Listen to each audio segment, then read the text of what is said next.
like to call to order the Human Resources Committee. And I don't have an agenda, so I'm going to let Jamie lead me through the agenda. Okay, if you would call the roll or do the legal opening first. Okay. Let me find that. There I got it right here. Barb, Got it. you got it? I got it. This meeting is being held pursuant to Executive Order 78, issued by the Governor of the State of Tennessee. It is being held electronically due to the need to protect the health, safety, and well-being of citizenry, and without objection, will proceed in that manner. As such, all members of the committee must be able to hear the chairman and each other. If you cannot hear the other members, please notify the chairman immediately. This meeting is available to the public on Public Access TV and is streaming live on YouTube. Okay, if you would call the roll, please.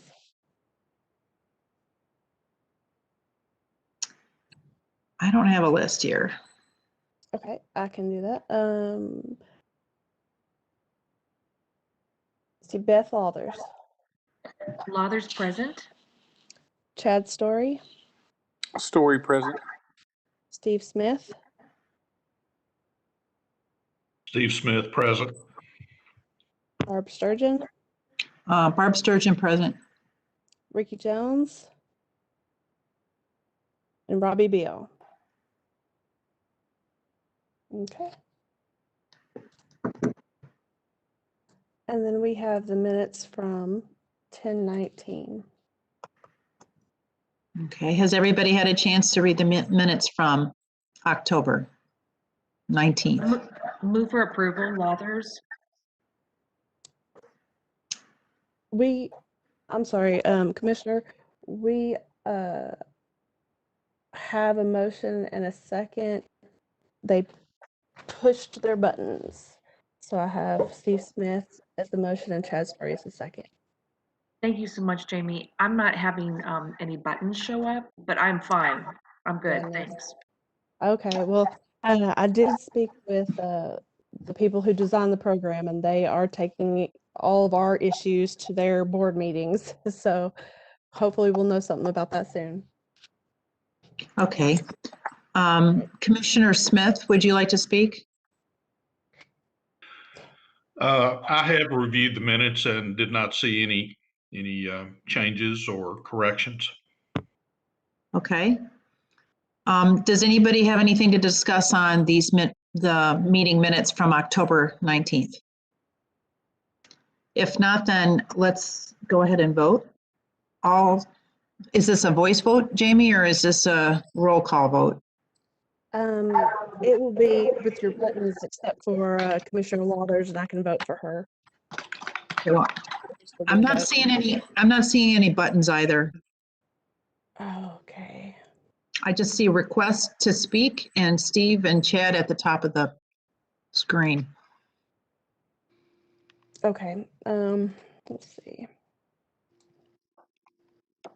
Madam Chair, I'm going to turn my device off and then on again to see if that helps. Thanks. Okay. Well, You want me to do the same thing?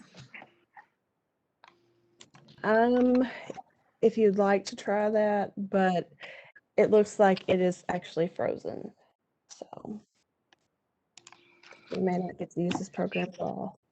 Yeah, it's not opening back up again on my screen after I shut it. Oh, it just opens. Sign in. Yeah, still no buttons. Jamie, Yes, sir. this is Bobby Cook. I'm looking at the list for the committees, and I don't see where Commissioner Story's on this board. I've got Ricky Jones, Barb Sturgeon, Robbie Beal, Beth Lathers, and Steve Smith. Let's see. Yeah, and I was a little Chad Story. I do have him on my list. I have Ricky Jones, Sturgeon, Lathers, Story, Beal, and Smith. So I have 6. Okay. So I'm not sure if he is or not now.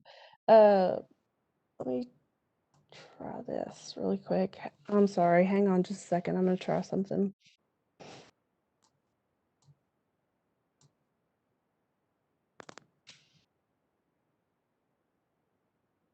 Okay. Does anybody see any buttons by any chance? Oh, yep. So you are seeing your vote? Just came up. Yeah, I do, yeah. they just popped up, Jamie. Okay. Perfect. Yes, same here, thank you.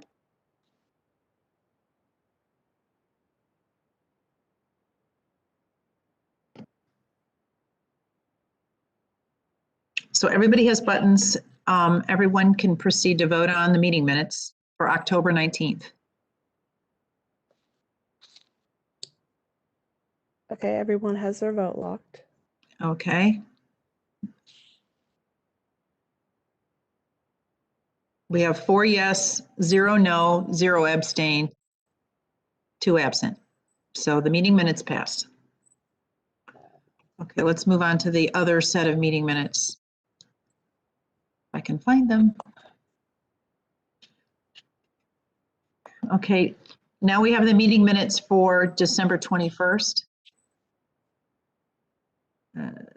Do we have a new motion to approve? Yeah, motion Yes, via the app. Okay, is there any discussion on these meeting minutes? If not, we should all proceed to vote using roll call. Once you've voted, anybody want to change their vote? No? Okay. I think everybody's voted. Yes, Jamie? No, ma'am, we're still waiting on Commissioner Smith. Okay. I'm still showing voting results on my screen. Okay, if you just want to give me your vote, I will put it in for you. All right, I vote yes.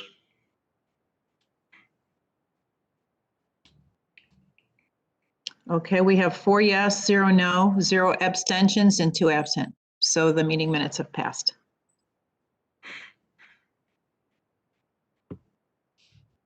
All right, now we have a resolution that's unnumbered. And let me pull it up here real quick. Resolution revising certain personnel policies as required by Tennessee Code annotated 50-10-101 ET SEQ. Do I have a motion to approve? Anyone? As recorded, Lothers and Second Story. Oh, right, I forgot. I have to look at the screen, sorry. All right, do we have anybody who can discuss this? Is Mike Weber on the call? Yes, Commissioner. Yeah. Okay. Good evening to everyone. This is a response to, as it says, the Tennessee Code annotated. I believe back in October, this law went into effect, and it is dealing with, well, it's called the Tennessee Pregnant Workers Act, and it's dealing with employees who are pregnant and some accommodations and other things that need to be taken into consideration in handling those people. We, for the most part, follow those anyhow, just as a courtesy in trying to work with our employees who are pregnant. And what this will do, though, because of the Tennessee Code, it became part of the Tennessee Code, we do have to put this into our personnel policies. It has to run by this committee first, and then we run it by the whole county commission. And we will be doing that in the May meeting because there is not one in April. And this may be the last time this committee meets before then. We didn't want to wait to have you review it or have a special call meeting during that time when we can do it here. There's no problem in doing it that way. It will be added to our personnel policies. And the language you may recognize or have question about in the resolution deals with elected officials. And elected officials are able to accept the county policies, or they can opt out of the county policy as long as they create a policy on their own that is reviewed by the legal department to make sure it's within the confines of the law. That's just a right that they have as elected officials, elected by the people to run their office. As of this date, we have no elected official has opted to do that, but we just always include that language to make sure it is out there. So essentially, that's what it is going ahead and adding this to our personnel policy as written out by the state. Thank you, Mike. So basically, these are things we're already doing, but we're codifying it in our actual written language. That's perfect. Yes. Okay, great. Is there anybody who would like to speak on this resolution or ask a question? If not, then I think we should proceed to vote using roll call.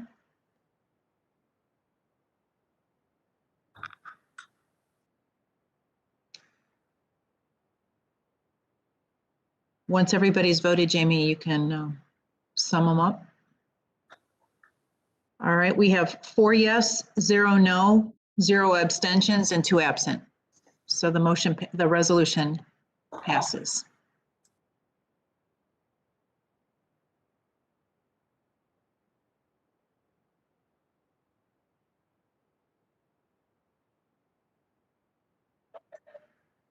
Okay, next I assume we're going to review the human resource budget.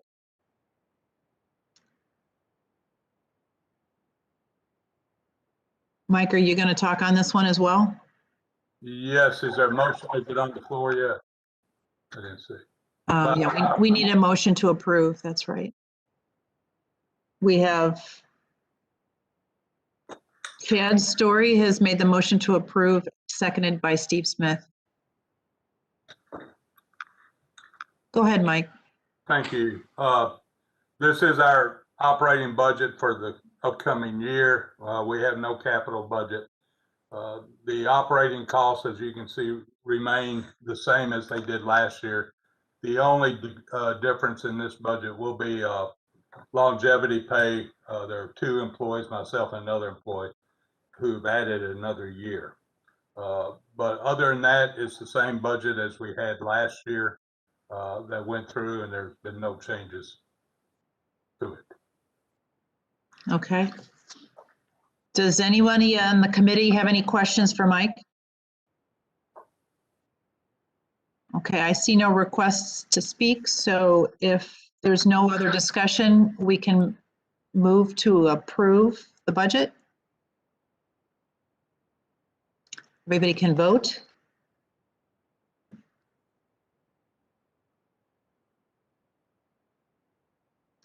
Okay, we have 4 yes, 0 no, 0 abstentions, and 2 absent. So the human resource budget is approved.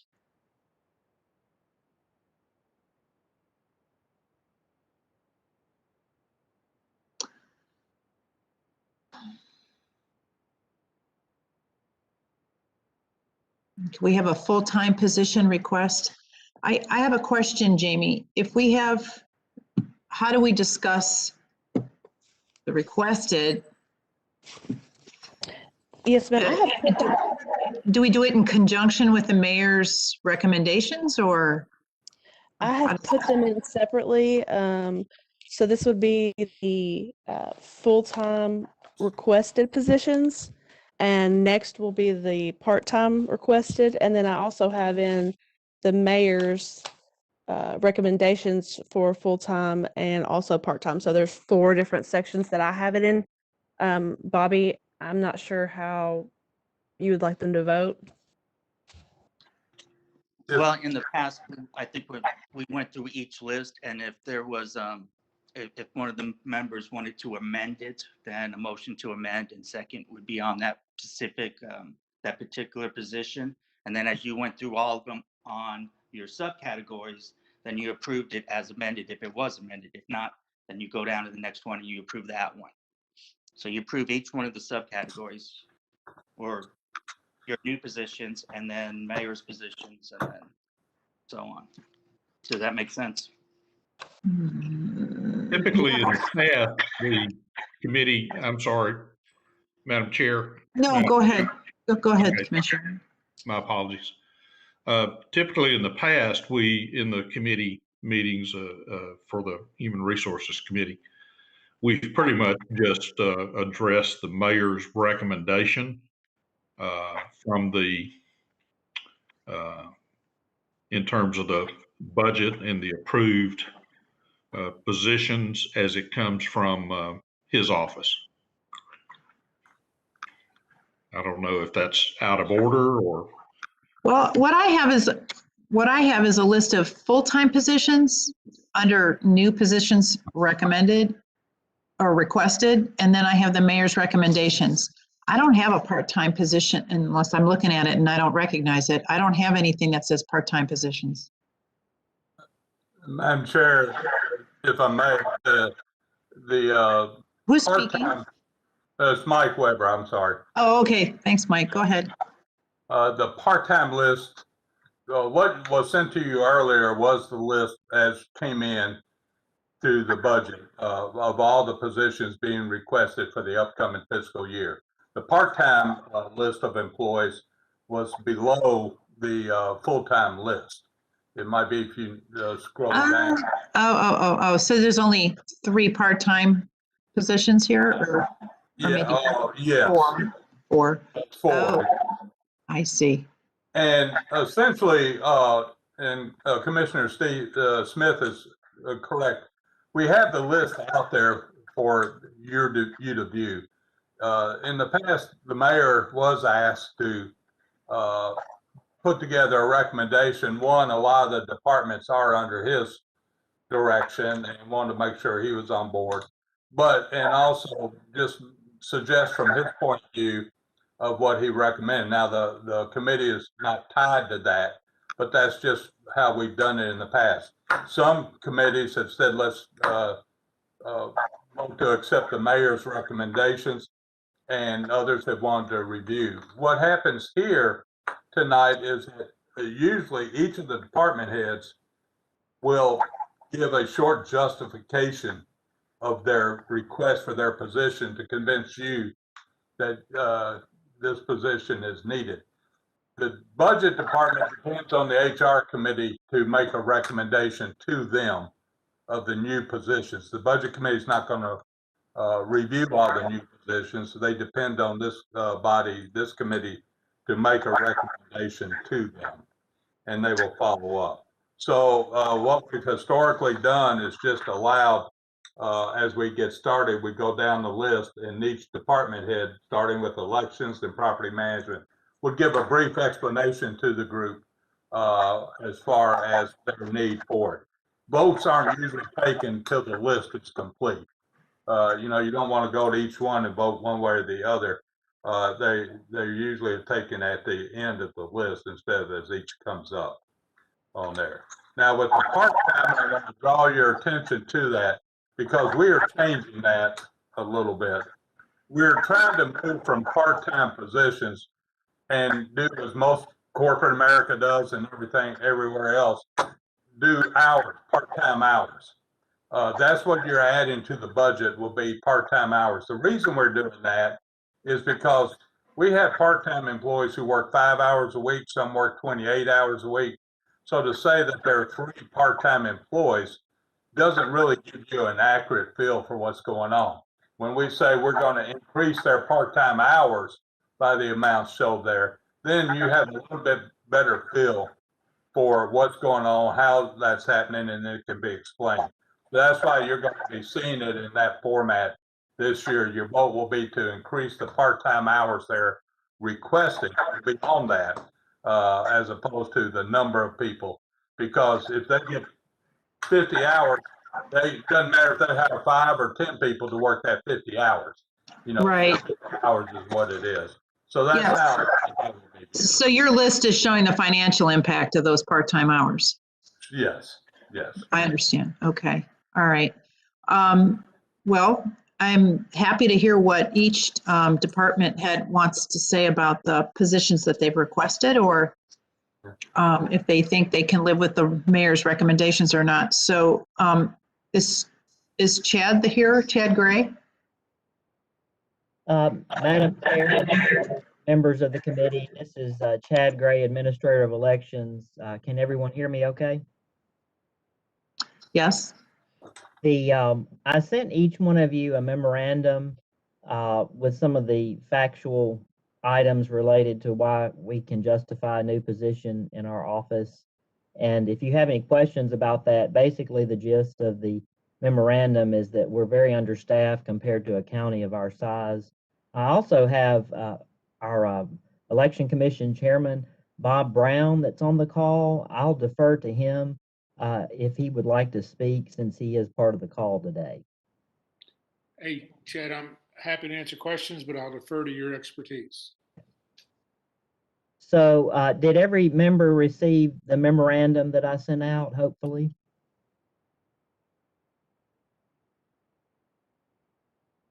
Yes, I did. Okay. Yes.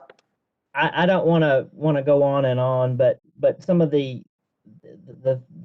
data that's there, I think, speaks for itself. Basically, for a full-time staff of our size county, that's one full-time staff member per 30,000 registered voters. And even Davidson County does not have that ratio at all. Their ratio for 24 staff members and the 480,000 voters is 1 per 20,000. We have not asked for a full-time position since 2017, and obviously our workloads have increased as the population of the county has increased as well. So if you all have any questions, the chairman of our election commission's on, and I am as well.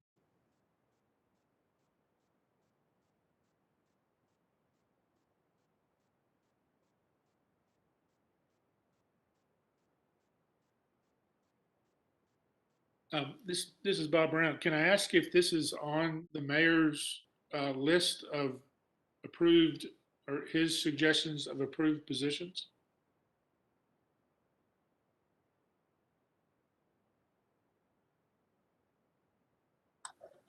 Madam Chair, I'd be glad to answer that. It is on the list. For all of you, the main difference between the mayor's list and this list are a couple of departments that he asked them to choose two employees or two of their positions that they were requesting, as opposed to all the positions they were requesting. And then those are the only things where the mayor buried from this list. It's just in those two departments. So yes, that is on Okay. the list as most of the others. Well, I think we need to let y'all handle your meeting then.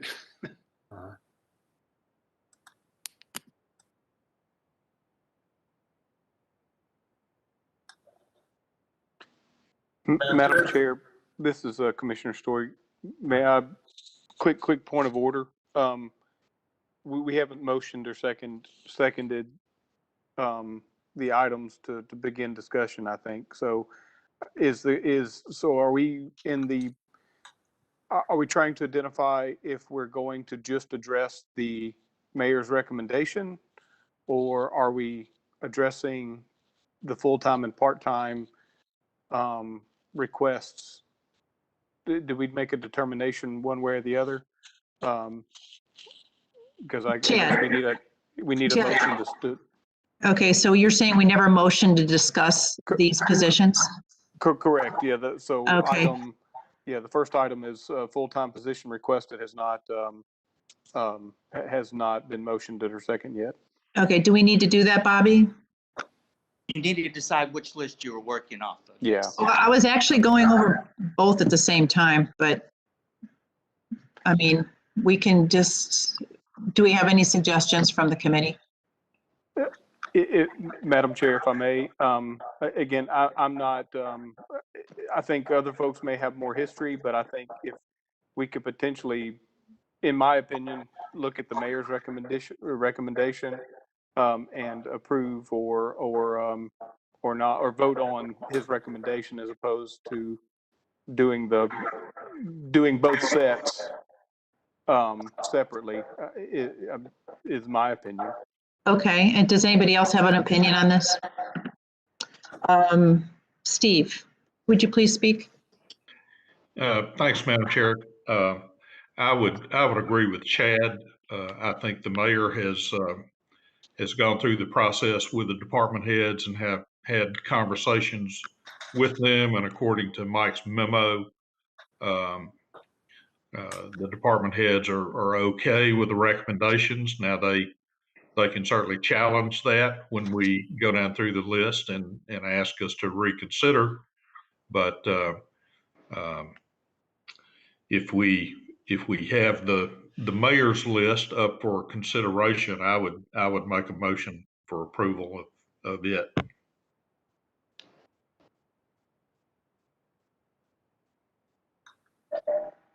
Sorry, Beth, do you have a comment?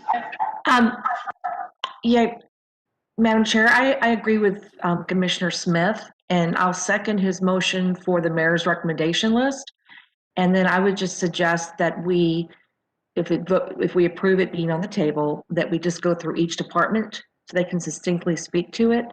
If there's going to be any type of changes or amendments, we can do that at that time. So we will not necessarily vote with this on the table until the end of the department presentations. Is that correct? That sounds correct, Beth. Okay, I've seconded Commissioner Smith's motion. Thank you. Okay, so we have a motion by Commissioner Smith and a second by Commissioner Lathers to review the mayor's recommendations. And we've already heard from the Election Commission. So first we have to vote. Do we need to vote? We don't need to vote. We're just able to discuss it now. We're just able to discuss it now. Sorry about that. Okay, so we've gone over elections and we're now ready to talk with property management. Madam Chair, this is Kevin Benson, the Director of Property Management. Can you hear me? Yep, thank you, Kevin. Okay, good evening. So the first position I'd like to discuss is a mechanic and emergency power assistant. This is a full-time position. Currently, right now, I have basically 36 vehicles that we maintain over 5 departments. I've got dozens of larger equipment that I maintain. We do the surplus work every year and evaluate all the vehicles, and then we actually evaluate those vehicles as well during the year for other departments that may need a vehicle and that can use one of the used vehicles that's still within our inventory within the county. And then, of course, we evaluate all the vehicles along that same process. You'll see a slash mark there, and that basically is our emergency power assistant. Right now I have one full-time individual that takes care of all the generators for emergency management, all the tower generators, mobile for the sheriff's department as well, and all the county generators.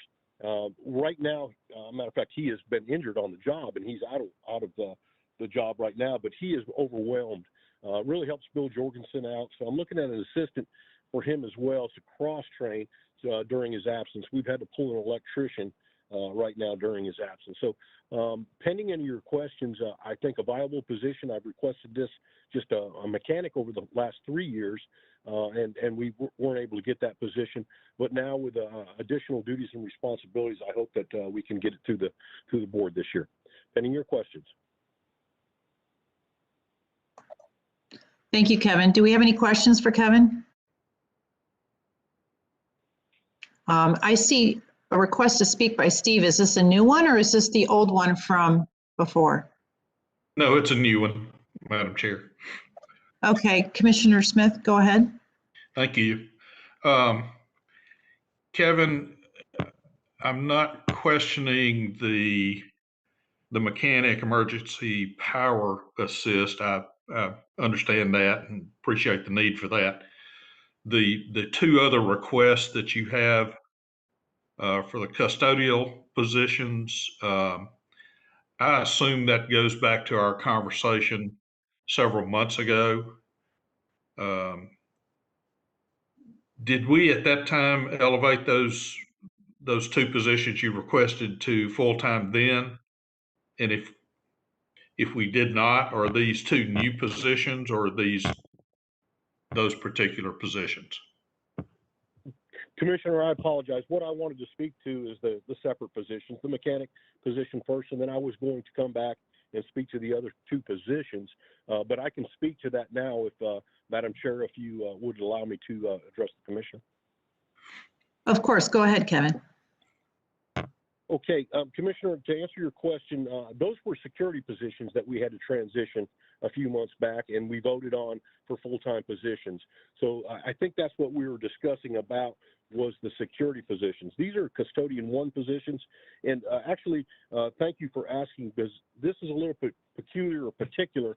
These positions will be held kind of in limbo per se. Nina will hold those positions, if approved, until a couple of facilities are opening up that we will need these full-time custodians. One of which is the AOC Annex that we are doing some transitioning work and some renovation work over there. We'll pick up that, which is right next door to us at the county center. The next is some assistance at the animal center as far as grounds maintenance, and we project that facility to be open this year. So we'll have to assist them. We'll have some grounds contracts, but that doesn't do everything. Our people always augment that. And then we have a couple other facilities. We just purchased Beasley 305 warehouse, and pending the utilization of that, there will be some needs there for some assistance, especially grounds. We've already picked up the grounds maintenance there. Then we have the archive storage building, which is about to go out to bid. We're very excited about that, and we project that to be open in late fall, and we'll have to take care of that facility. And then the elections facility, which has already been out to bid. We're about to start the renovation there on Downs Boulevard, and we're excited about that as well, but we'll have to pick up that additional responsibility, which we already do the grounds maintenance there as well. So pending your questions, Commissioner, I hope that was able to address them. It did. Thank you very much. Thank you, Madam Chair. Thanks, Commissioner. Commissioner Lathers, do you have anything to add?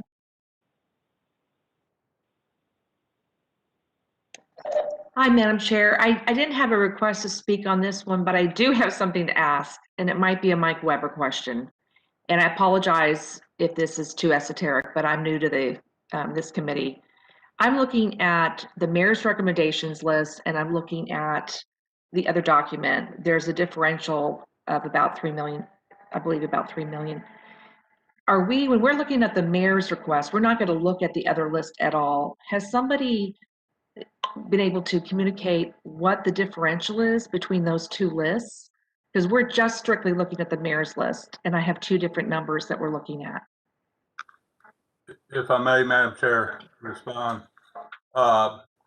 Essentially, what you see on the list that you received earlier before the mayor's list are all of the salaries and all the positions, which were, I believe, 28 positions.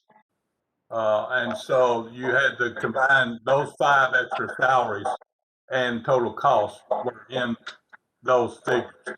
When the mayor's list has 23 positions. Okay. And so we pulled those costs out for both places. So therein lies the difference in the two amounts.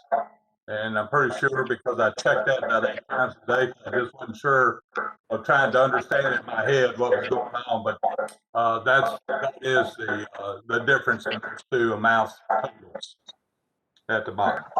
Thank you, Mike. So it looks like we've got 5 fewer positions on the mayor's recommendation. And when department heads are speaking, they're only speaking on the mayor's recommendation list. Okay, thanks so much. Okay, thank you, Commissioner Lathers. Jamie, can you clear the board so I can see who's requesting to speak? Okay. Okay, so it still shows 2 highlighted, but I just ignore that, right? No, ma'am, those are motion and second. Ah, okay, all right. Thank you for the explanation. No problem.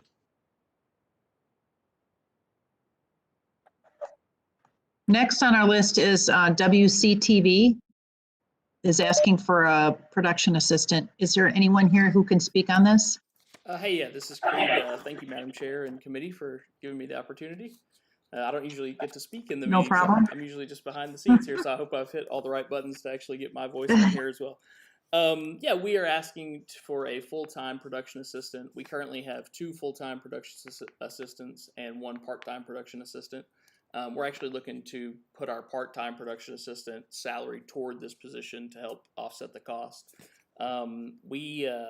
We had a very busy 2020, and we've actually been asking for this position for 2 years now.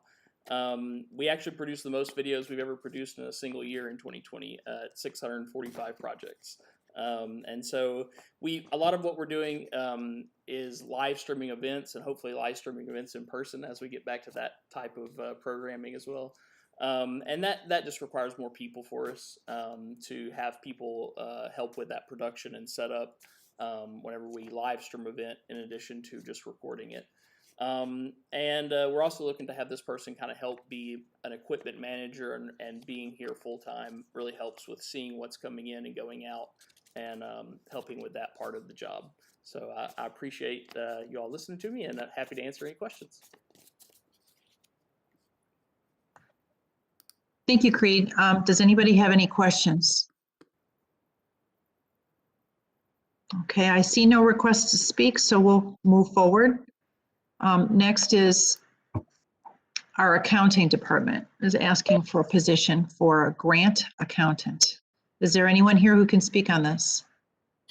Yes, Madam Chair, this is Nina. Hey, Nina.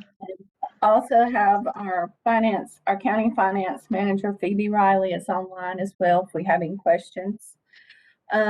We've come to you requesting this position. We currently have a little over 24 grants outstanding. In the 2019-20 fiscal year, that was a little over $3 million in program revenues that came to the county.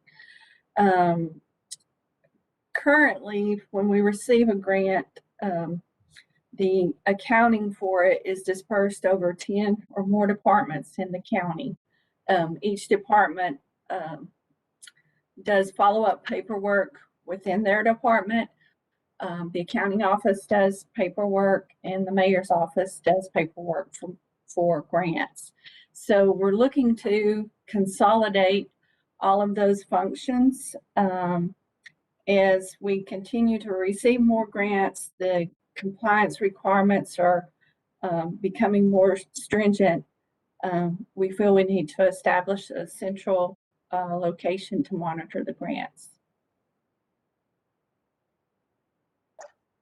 Thank you, Nina. That's interesting. I didn't know they were spread all over. Does anyone have any questions for Nina? Commissioner Lathers, go ahead. Hi, Nina. So I might understand this position does not include any grants that are received or going to be allocated by Williamson County Schools. This is just for all the other departments. Is that correct? That's correct. Okay, thank you. Okay, is there any other questions? I see none, so we're going to move forward to public safety. So is anybody here from public safety? Yes, Madam Chair, this is Bill Jorgensen. Hi, Bill. First, I want to say we totally support the mayor's recommendations. We'll go ahead and get that out of the way right now. Always do and always will. I've got on here Director Christy Borden, and she's going to talk about the NCIC TAC position. And then following Director Borden will be Director Horton to talk about the one EMA officer position, if that's okay with you. That sounds good, Bill, but it looks to me like, unless I'm missing it, I am missing. I'm looking at the wrong list. So we lost one EMA officer from the list. Is that right? And training, the training position from emergency communications. Okay. All right. Got it. Okay. Ready? Madam Chair, this is Mike again, if I may. Bill also has some part-time those positions if you wanted to touch briefly on those rather than go back through the process if we get down there. He does have part-time trainers he's requesting, so they can do it all at one time would be my suggestion. No, that sounds like a good suggestion, Mike. Go ahead, Bill.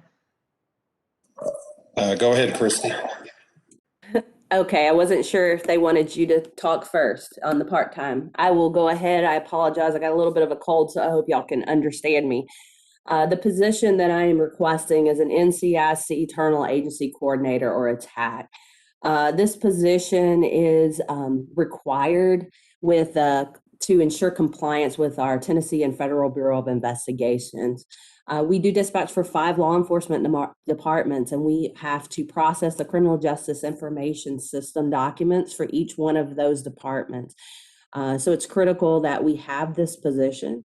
Right now that we are currently filling that position with one of our telecommunicators. What that means is about 20 hours a week, he's being able to get off the floor. That other 20 hours a week, he's needed in 2 places at once for the majority of the year. It often results in him completing NCIC paperwork while attempting to staff and function as a telecommunicator in the center.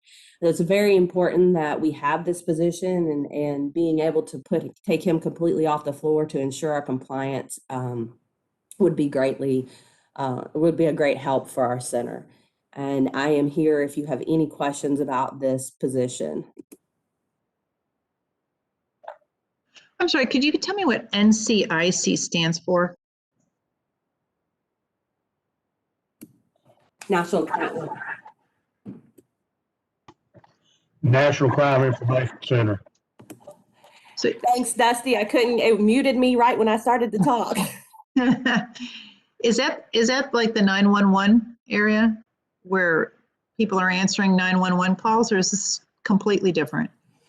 This is where you would input information such as warrants, stolen items, things have been lost, fraudulent. This is the system that the TBI and the FBI keep up with, that keeps all of that information into one spot. So this would be a position that would take care of making sure that we're compliant in all our entries of that nature. We do that here at the 911 Center for our response partner agencies, such as the Sheriff's Office. Okay. Thank you for the explanation. Does anybody else have any questions for Christy?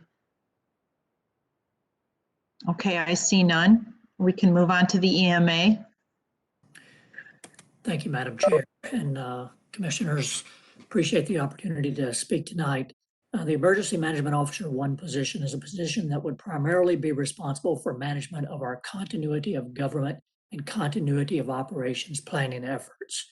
Williamson County, nor many other government agencies, have faced disruptions like we've experienced this year with the pandemic, the Christmas Day bombing, and other challenges that have faced us. No matter what the cause, you can appreciate the need for government to stay functioning and for our services, our essential services, to be provided to the community in times of need, and especially in times of disaster. So this position would be responsible for coordinating with our department heads, our appointed and elected officials, our governing bodies, and others to ensure that our planning efforts will enable us to be better positioned to meet the challenges ahead. And since we operate as one emergency management program for the entire county, this position would also coordinate with our 6 other city and town partners to ensure that our efforts in continuity of government and planning is consistent one with another, as many of us share roles and responsibilities and resources to help meet the needs of our community. I'm happy to answer any questions regarding the position.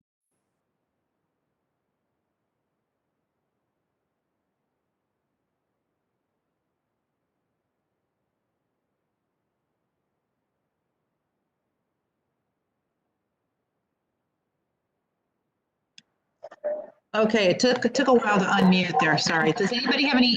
Commissioner Lathers, go ahead. Yeah, I was just going to say, I think this is such a critical position. I'm wondering, Mr. Horton, did you have to fulfill this role with all these different governmental entities prior to this position, or how did this play out? Because this is I think it's an excellent addition to your staff. Thank you, Commissioner.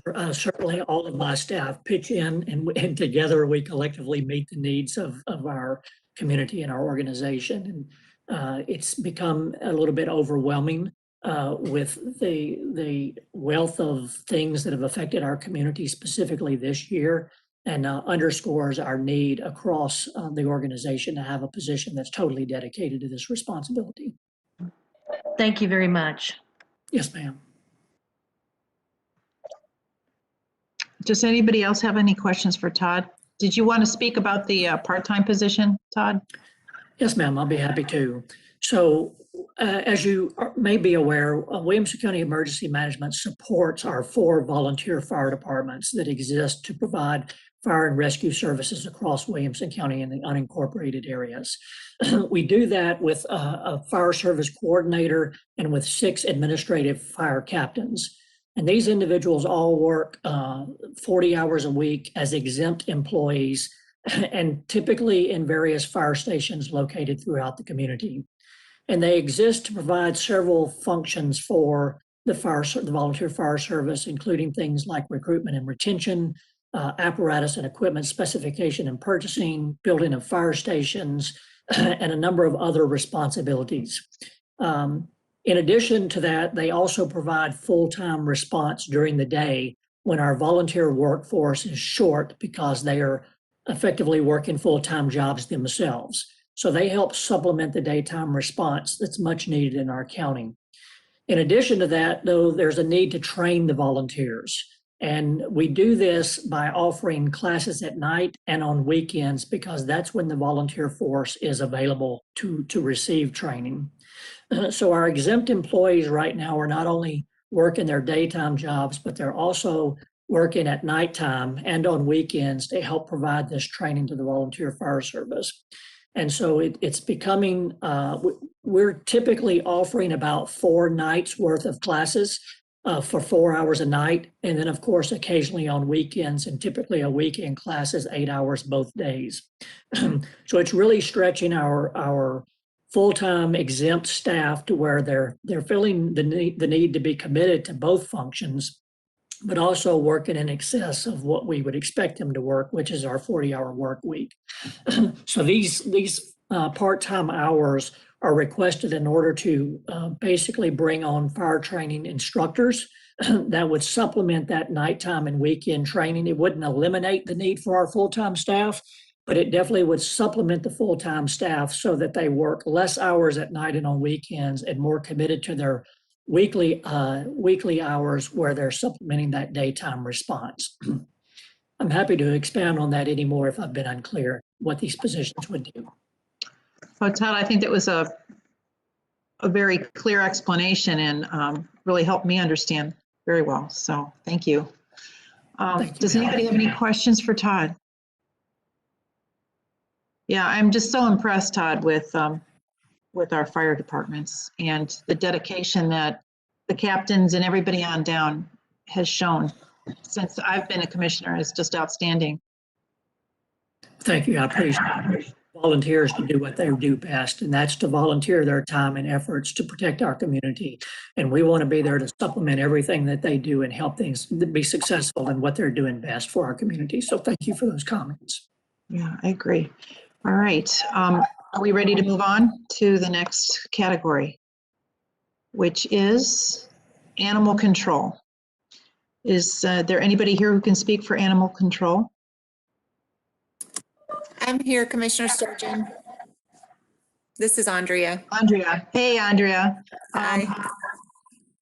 I would love to hear what you have to say.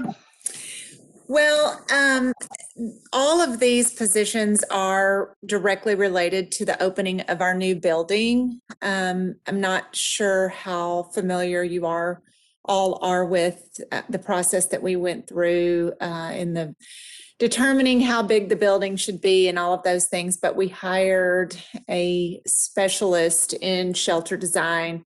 They came in and did what they called a needs assessment of not only of the space that would be needed for our county with the growth that we're projecting, but also they looked at our current programming and needed programming. We got really high marks in a lot of things, but there were a few things that they said we were missing in order to be a really high functioning shelter. And also not only that, but to keep the shelter population small enough that we don't need to add on to the new building. So their projection was that if we added these programs, we would not ever exceed the capacity of this current building that we're building, which is obviously what we all want. So I can go down through the positions that I've asked for if you want explanations of the different positions. Or you guys tell me how. I don't want to bore you, but I'll give you as much detail as you can stand.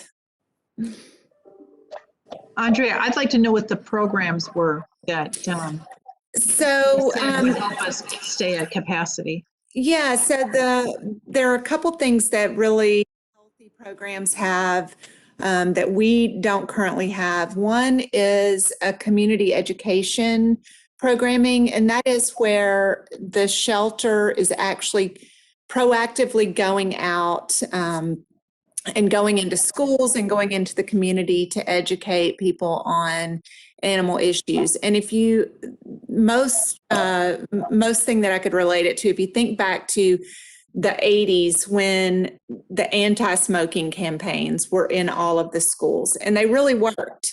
Hardly anyone my age and younger, ever started smoking. So that's the kind of education that they are recommending that we take out into our school system and out into our community. Talk about spaying and neutering animals so that you don't have unwanted litters. Talking about what does responsible pet ownership look like. Talking about the necessity of vaccinating your animals every year and why it's the law that you have to have a rabies shot, things like that. And we do education currently with our programming, but we don't have a formalized program. We have a lot of opportunities with our school system and with Mars Pet Care right before COVID happened. We were actually working on a deck with Mars to actually go out into the schools in a junior achievement type of model where, you would go out every year to certain grades and explain to them what responsible pet ownership looked like, and it would sort of build on itself as it went through the school system. But we would need someone actually in charge of that who would develop the curriculum, be the point person for the schools, develop the programming. One thing that we really want to do that was recommended to us is we would love to partner with Parks and Rec and add a animal welfare piece to summer camps and have an opportunity for, campers to come and spend some time at the center and maybe even care for, adopt a pet for the week there at the shelter and take on animal care. So there are lots of good ideas, but we just don't have a person who really has the bandwidth to take that on. Mm-hmm.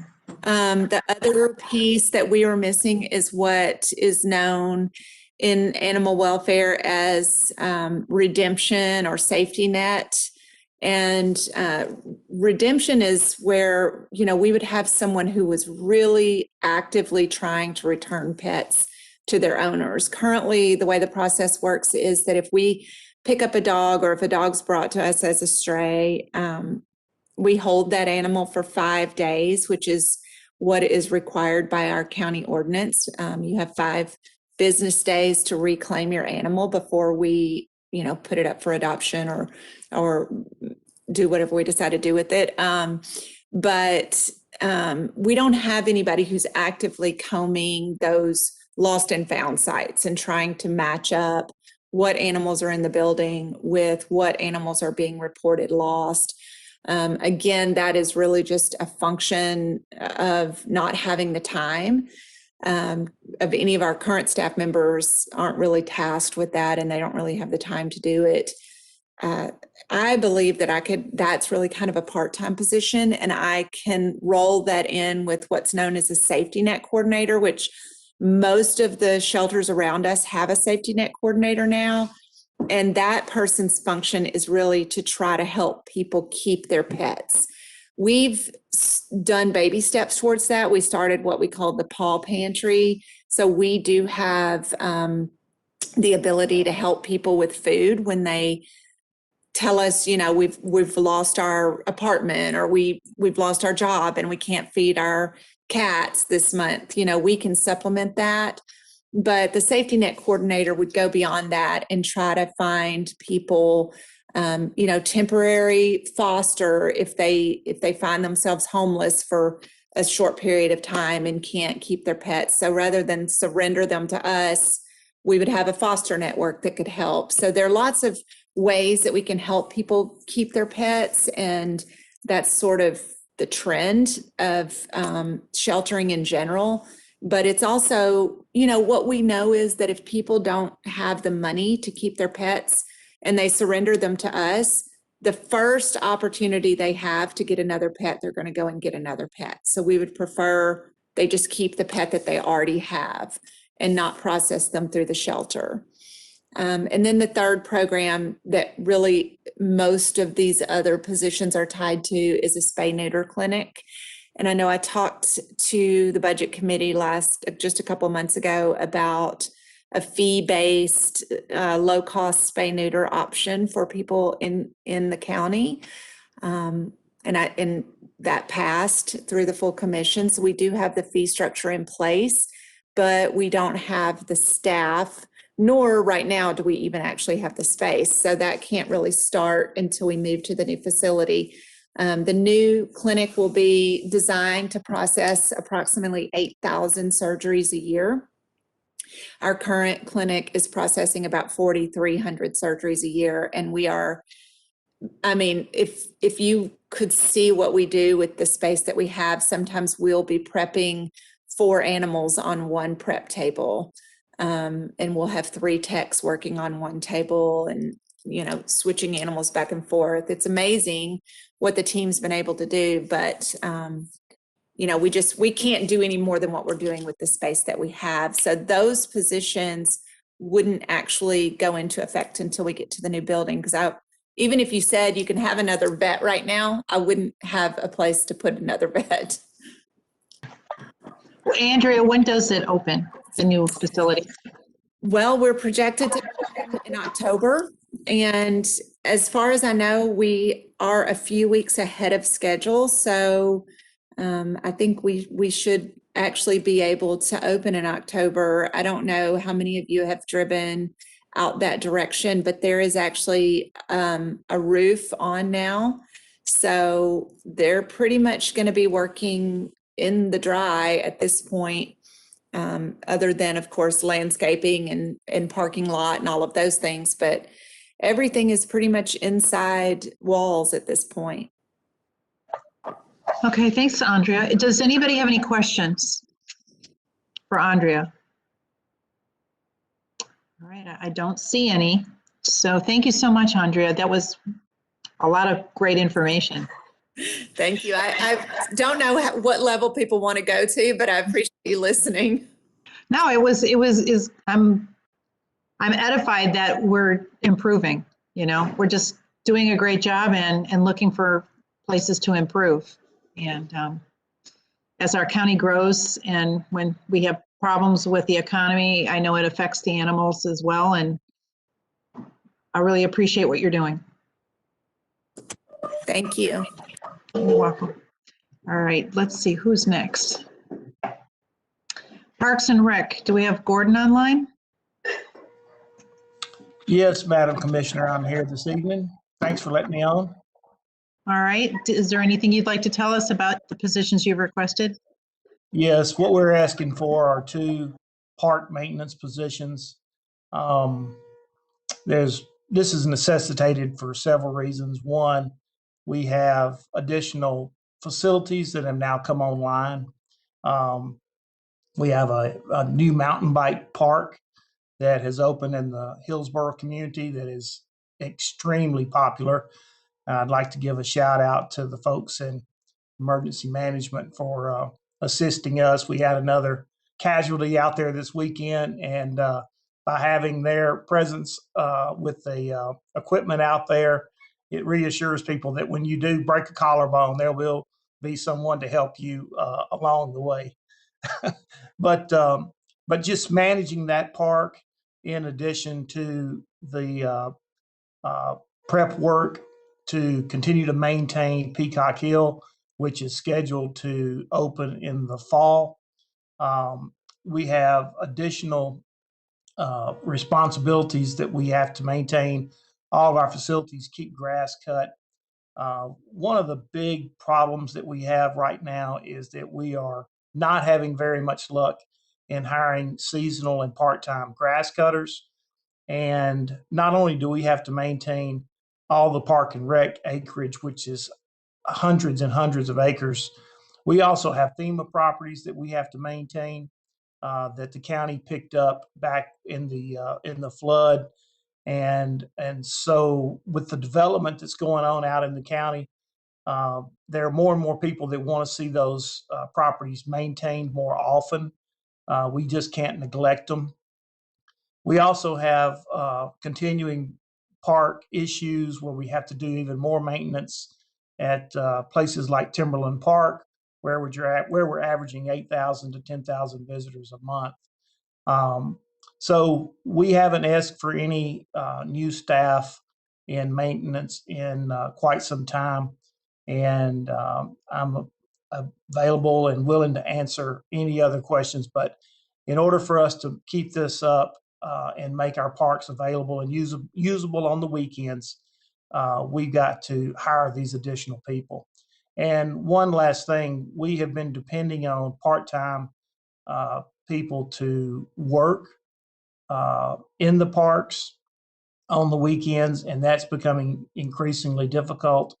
So we have that need as well, that if we're able to get these positions, that we will use them on the weekends as well. And then the last thing, we do have some possibilities for additional properties to come online in the next several months. And if these properties do come online in the way of donations, we will be so far behind the curve that we won't be able to keep up with all the additional acreage that we'll be having to maintain. So I'm glad to answer any questions. Thank you, Gordon. I see Chad, Commissioner Story. Would you like to speak? Thank you, Madam Chair. Real quick, I lost the connection just a second ago. So was this a more seasonal heavy position to where they're during certain seasons they're more utilized and then they get shifted elsewhere, or what's the usage or the how are they used throughout the year? That's a great question, Commissioner Story. We have both technical and park maintenance people.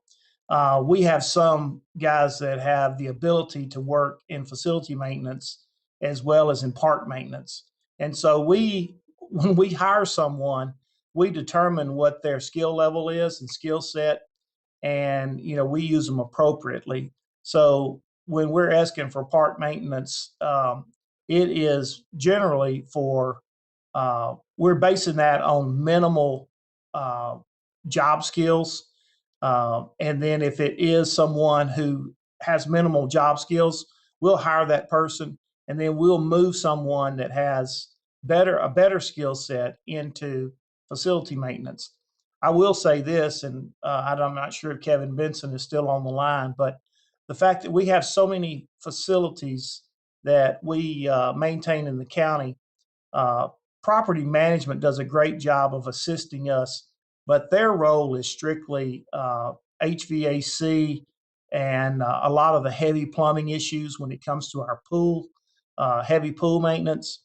All the rest of the general building maintenance that takes place, and if you pay attention to any of the highlight videos that we send out every month, you'll get a pretty good sampling of all the types of maintenance that we do.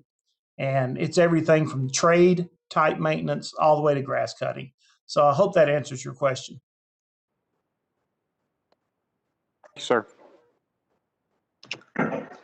Is there anybody else who has a question for Gordon? Okay, if not, let's move forward to solid waste.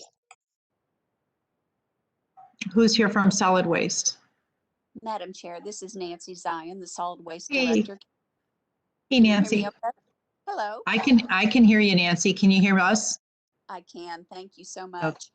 I am requesting a full-time heavy equipment operator, and I'm also requesting some part-time convenience center attendants.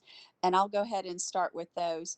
All of the positions that I'm requesting have to do with volume increase and also with safety issues.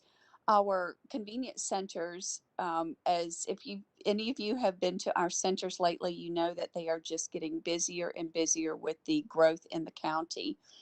The trash compactors that we have, the attendants, whenever the hopper is full, they press a button to compact the trash. Well, the newer compactors, for safety reasons, have what is called a hold to run feature. So while it's compacting, they have to stand there with their finger on the button. While that's going on, if they're the only ones in the center, there may be something else going on, maybe up on the hill with the open tops or by the recycling that needs their attention that they cannot get to. So there's that the safety factor there. Also, we are trying to make sure that our attendants are not alone on site at especially our busier centers. Some of them still, there's just one person there from time to time, but for the most part, we're trying to make sure there's at least 2 people there. So that's for our part-time help. Once again, it's volume and safety. Our heavy equipment operators is the same issue with the volume and safety. In the last 4 years, the traffic on our construction and demolition landfill has increased more than 70%. We currently have 2 heavy equipment operators operating 3 pieces of equipment. And there's actually a 4th piece of equipment that's not used as frequently, but it is used from time to time. These operators are also responsible for marshaling the trucks in to unload. So they have an active role in what we call spotting. So they're handling the volume, and they're also responsible for the safety of those who are unloading. So we do just need a 3rd person back there. This is also will help with the covering lunch hours to make sure that there's definitely more than one person back there during lunch. There's no additional equipment needed to purchase at this time. We'll be using what we already have. It's just a matter of we've got 2 people running 3 to 4 pieces of equipment. Is there any questions that I could answer for any of you?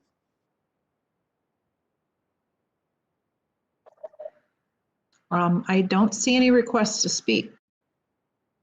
So I can concur with you that the station on Sneed Road, which is very close to where I live, is overwhelmingly busier than I've ever seen it before. Yes, Yeah. Okay, well, if there's no other questions for Nancy, I'll move forward to the sheriff's office. You're welcome. Is Dusty Rhodes on the call? Yes, good evening, Madam Chair and Commissioners. We are asking for 2 SROs to come up. I think, we work closely with the schools, and after our marathon budget the other night on the schools, they've got one school that I understand that they plan on opening an elementary school in, I think, sometime 2022. And I'll need an SRO for that. Plus, they anticipate the population at Nolensville High School to be over 1,500 students. I believe several years ago, it was set that anytime a school got over 1,500 students that we needed to add another school resource officer. It takes me a good 2 years to get somebody hired and trained to get ready to go in these schools. So like I said, they're still a few years out, but I need to go ahead and get the ball rolling on getting them hired. Any questions?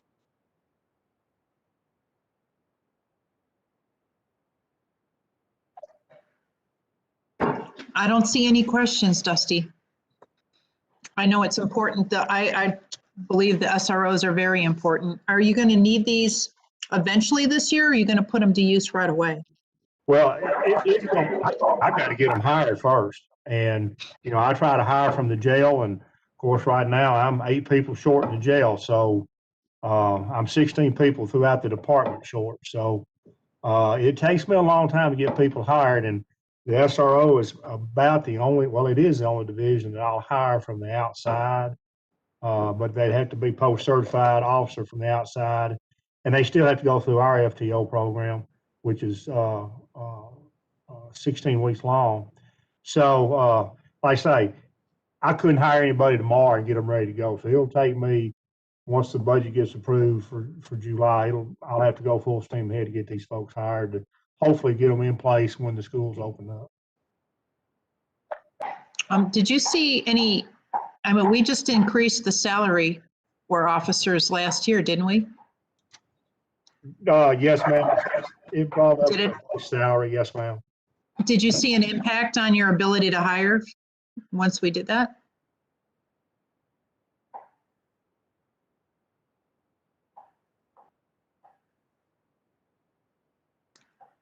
Dusty, okay, can you hear me now? Yes. Everybody knows I start people in the jail, and while getting the salaries up helped out a lot. A lot of people are just their thought is to get in the jail and get the hell out. The jail's the toughest place we have to work. So they'll come in and try to do their time, and then, as other openings come about, they'll transfer those other openings. But yeah, it's been great. The pay increase helped out tremendously. Okay, well, thank you, Dusty. Does anybody have questions for our sheriff? I see none. Thank you so much. Thank you so much, Dusty. Last, we have Juvenile Services. Is this Sharon Guffey? Are you on the call? I am. Can you hear me, Madam Chair? I can hear you. All right. We have requested 5 positions, and we are very thankful to our mayor that he has recommended 2. I'll talk briefly about those, but I would additionally like to request permission to talk with you about a couple other positions. The first position is an assessment specialist. This is a master's level therapist that will be helping us deal with the mental health issues that we've always dealt with, but are continuing, and especially with this past year with COVID, are pretty rampant. But this position will assist with the requirements for JJ reform assessments, provide training, provide ongoing mental health services to our youth in detention, aid in setting up mental health services for youth and families. The list goes on and on. So that's one position. The second position is a truancy specialist. We have had just this year alone over 30% increase in our truancy petitions from the schools. This is not just children skipping school. Truancy cases are some of the most complex cases that we deal with. Again, a lot of mental health issues. We partner very closely with the schools, with the mental health issues, with the older youth, with the younger children with truancy issues. It's a family systemic issue. So this is a really, really important partnership that we have with the schools that's necessary. And Madam Chair, if you would allow me to talk about another position that's not recommended by the mayor, I would like to do that. Go ahead. Okay. This is a foster care specialist that we're asking for.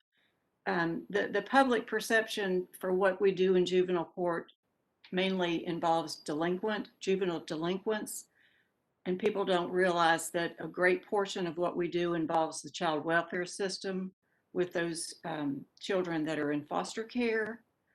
We generally have about 100 children in foster care at any given time.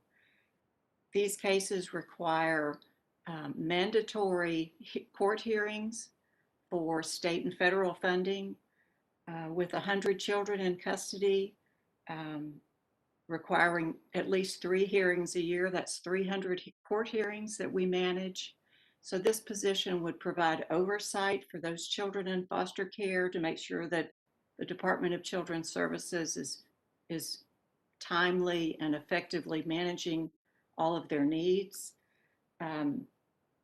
There's also additional foster care review board hearings that have to be scheduled, so this position would assist with that. We have 3 foster care review boards that review the children that are in custody in our county. And let me just say that today we removed 4 children from 3 families in Williamson County today. 2 of which, and I can't get into the specifics, but 2 of which were 2-month-old infants. And I've been doing this a long time.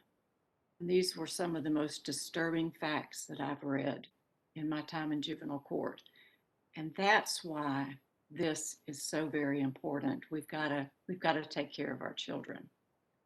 The other 2 positions that we asked for, we ongoingly ask for because we know we're going to have a new building someday after we take care of our animals.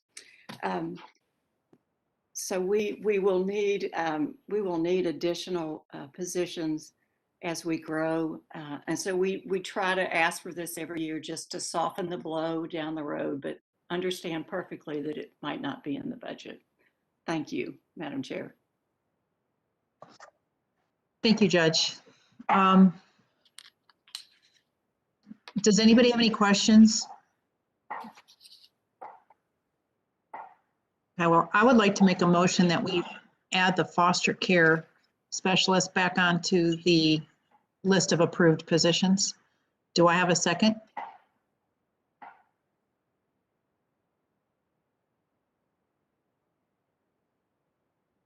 Okay, well, for I would second. I would second that. Yeah. Okay, we do have a second. Seconded by Beth Lathers. Is that right, Jamie? I think we tied. I think it was myself and I think it was Steve. So either way. Okay, well. All right, so do we have anybody who wants to discuss adding this second position, this third position? Commissioner Lathers? Thank you so much, Madam Chair. I think what I'm wrestling with is you have such well-run departments with all of these department heads running so lean under such challenging circumstances.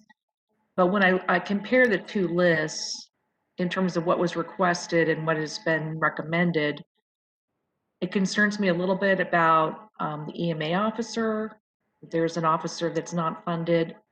Also, when I hear about this foster care specialist, that's concerning to me. I'm wondering if our purview, though, is to remain within budget of what has been allocated under the mayor's directive. If we add a position, do we need to, tweak another request?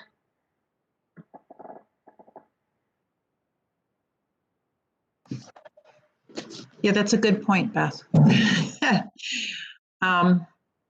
Well, Bobby, are you on the call? Mr. Cook? Yes, Madam Chairman. Okay, do you have an answer for that question? I'm sorry, I missed the question. I believe, let me paraphrase, Beth, tell me if I'm wrong. She's asking if we were to add an additional position, do we need to take the money from somewhere else to keep it neutral, or are we able to add to the budget is what she's asking. You are able to. Is that right, Beth? Madam Chairman, you're able to add to the budget. If you're going to add a position, you don't have to take another position away. All right, thank you for that. Do we have any other questions concerning the motion to add the foster care specialist back to this list?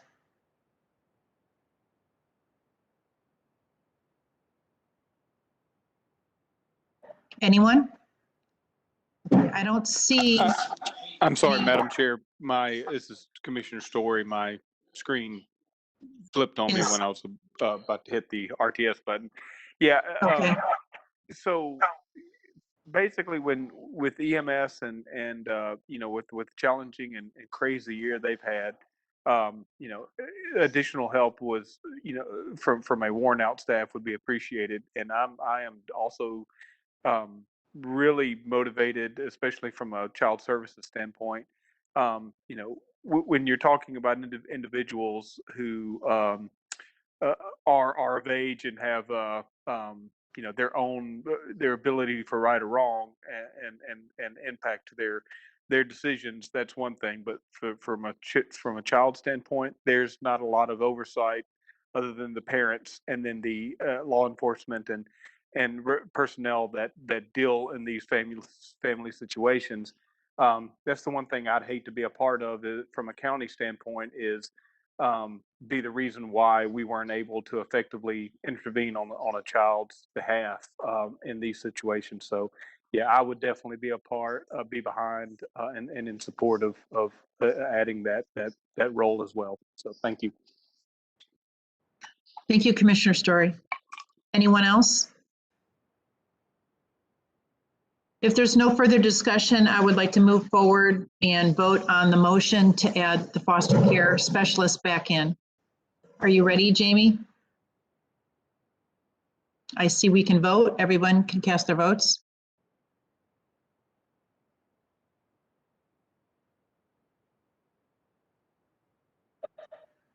We have 4 yes, 0 no, 0 abstain, and 2 absent. So the motion passes. So now I believe we need, that's it for now. Let's see, is there anybody else on the list? We have, no, Juvenile Services was the last. So where do we go from here, Bobby? Well, if you've already done the part-times, then you will accept the list as amended. All right. And we can do that with a regular vote, right?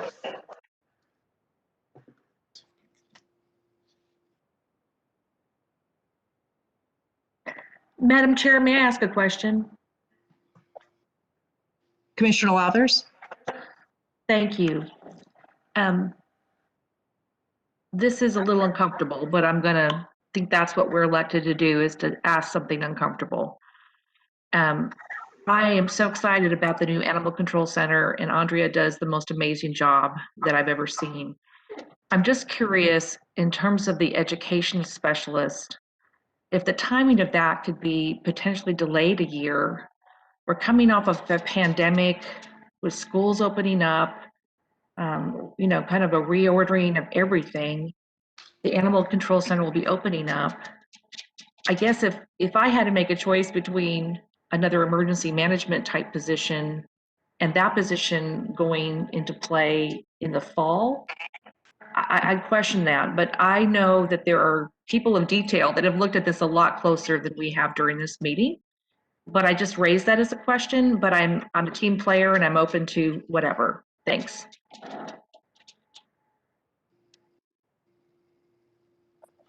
Andrea, would you like to address Beth Lathers' comments? Well, I mean, I used to work for CASA, and so I'm never going to say that Judge Guffey doesn't need more people helping kids.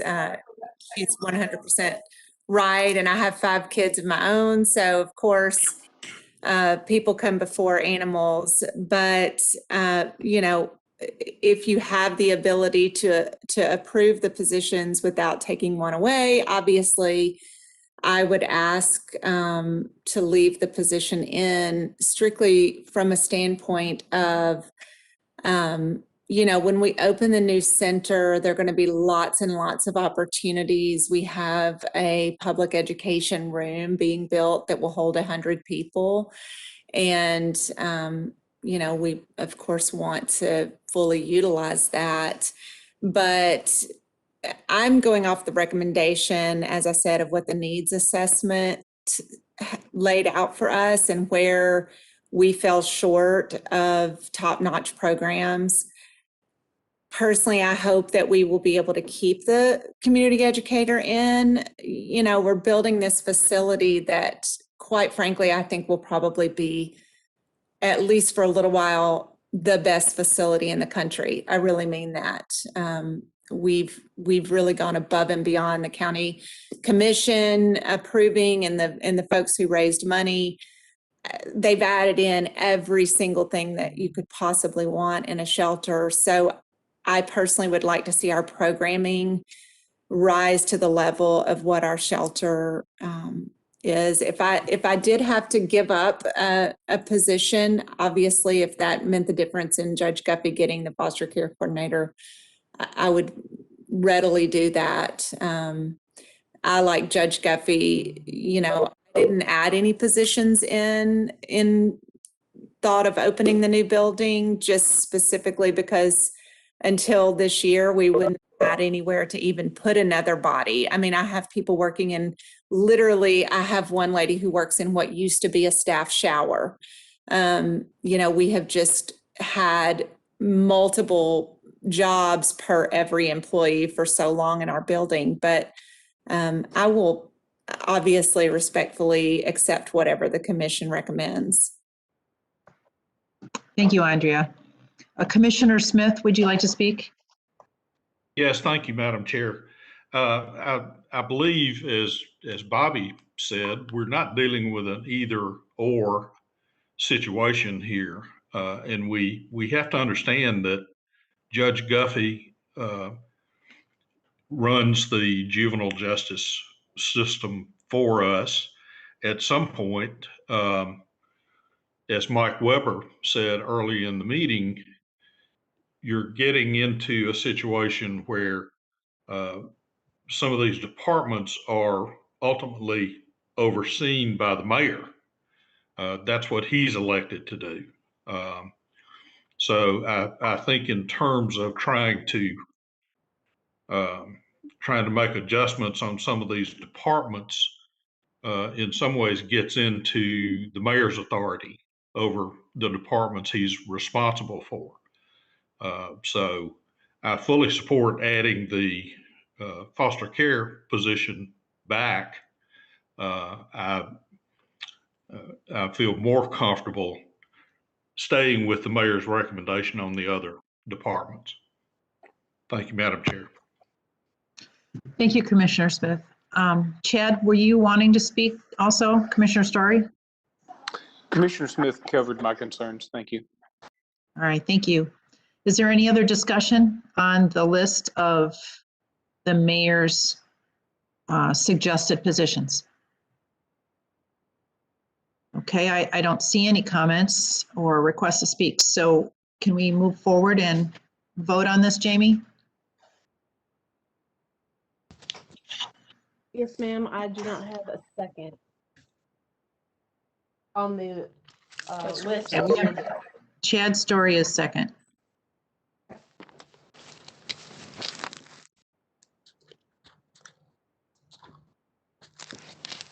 Okay, if you're ready to vote, all in favor, vote yes. All against, vote no.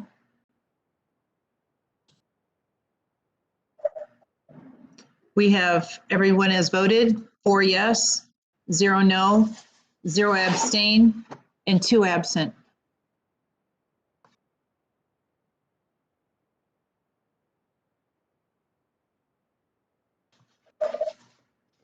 Okay, Jamie, what's left on our agenda? I don't have anything else. Nothing else? Madam Chair? Yes, Chad? No? This is Commissioner Smith. Commissioner Smith? Can you wait? Oh, just Chad's made a request. No, he hasn't. This is a motion. That was the motion to adjourn. So. Yeah. Oh, okay. But before we adjourn, Commissioner Smith. My question was, did the last vote that we took take care of the part-time hours that had been presented to us? I believe it did, because at the bottom of the mayor's recommendation, it says all part-time hours included. But Bobby, what's your opinion on that? my opinion, it was included. That's why I made the comment before I told you need to take a final vote, is that if you've already discussed, or if there is no discussion on the part-time, it would be included in the vote. Thank you. All right, thank you. All right, motion to adjourn. I second. All right, thanks, everybody. Thank you for being Thank here. you all. Thank you to all the department heads. You guys are fantastic. Indeed. Thank you so much. Bye-bye.